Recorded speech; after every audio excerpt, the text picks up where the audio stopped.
वारी संपली. रुक्मिणी म्हणाली, नाथ, वारी संपताच तुमचं मन इतकं का भरून आलं? विठ्ठल हळूच म्हणाला, भेटणं प्रत्येकाला आवडतं, पण निरोप देणं देवालाही जड जातं. कालपर्यंत माझ्या नावाचा गजर होता, आज आठवणींचाच फक्त साज होता. जाणाऱ्या प्रत्येक वारकऱ्याने नजरेत एकदा मला भरून घेतलं आणि माझ्या हृदयात विरहाचं एक गाव करून गेलं. रुक्मिणी म्हणाली, नाथ, एवढं प्रेम करता, मग त्यांना थांबवलं नाही का? विठ्ठल मंद हसला आणि म्हणाला, प्रेम जर खरं असेल तर त्याला बंधन नसतं.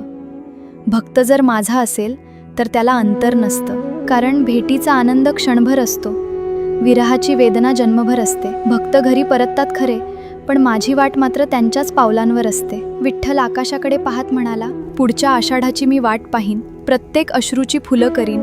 माझी लेकरं पुन्हा माऊली म्हणत येतील, तोवर त्यांच्या आठवणीतच उभा राहीन.